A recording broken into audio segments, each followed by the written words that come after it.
Aujourd'hui, nous allons évoquer le film Spider-Man 4, donc qui continue d'avancer avec donc, de plus en plus de rumeurs sur le scénario, l'histoire, les personnages, et à l'heure d'aujourd'hui, on a eu donc une grosse rumeur qui nous, entre guillemets, pas forcément nous dévoile, parce que ça n'a absolument rien d'officiel, et je le précise, mais il y a des rumeurs qui parlent du possible titre, donc du prochain film, donc Spider-Man 4, et je vais pas vous mentir, c'est, en tout cas, ça peut être assez fiable en fonction du coup de ce qu'on avait parlé il y a de cela 1 ou 2 semaines, puisque oui, donc, pour rappel, on avait donc des grosses rumeurs, et bien évidemment, attention spoiler concernant le film, mais effectivement, le film Spider-Man 4 serait beaucoup connecté donc à Venom 3, à tel point que dans Spider-Man 4, l'idée serait du coup de partir sur un Spider-Man qui rencontre Venom, et qui les deux donc vont s'allier pour combattre Knull.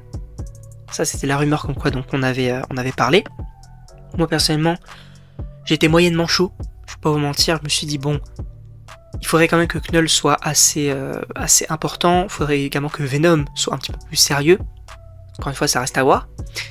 Et donc, à l'heure d'aujourd'hui, oui, on a pas mal de rumeurs qui parlent du possible titre de Spider-Man 4 qui serait, encore une fois, attention spoiler, mais en gros, Spider-Man 4 pourrait s'appeler Spider-Man King in Black.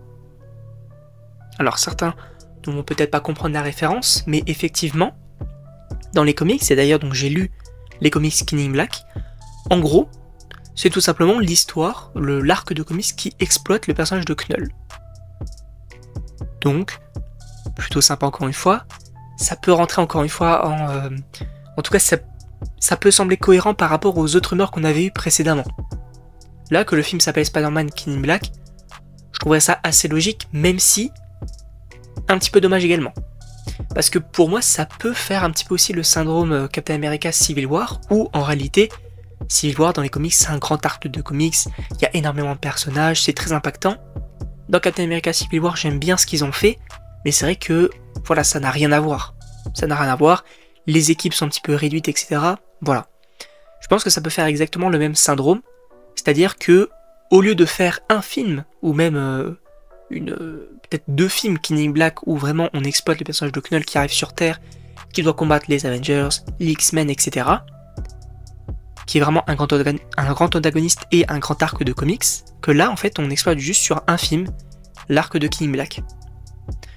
Je trouverais ça encore une fois dommage, parce que en réalité, il gâche un petit peu des cartouches. Si donc bien évidemment ce titre est entre guillemets vrai, il gâche un petit peu des cartouches selon moi. Parce que pour moi, King in Black avec Knull, il fallait peut-être un petit peu le garder pour la suite du MCU, notamment avec Galactus, par exemple.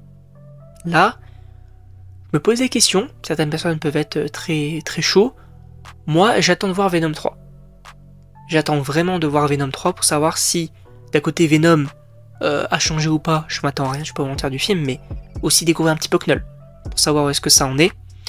En tout cas voilà, moi je sais pas ce que vous en pensez, donc bien sûr n'hésitez pas à me donner votre avis dans les commentaires, si vous êtes chaud ou non pour d'un côté Spider-Man 4, si vous aurez préféré un Spider-Man un petit peu plus street avec peut-être du Daredevil, du Cade, etc. Ou si vous êtes très très chaud à l'idée d'avoir un Spider-Man King in Black. Je sais pas ce que vous en pensez, donc encore une fois n'hésitez pas à me donner votre avis dans les commentaires. Et donc moi, il ne me reste plus qu'à vous dire à la prochaine pour une prochaine vidéo.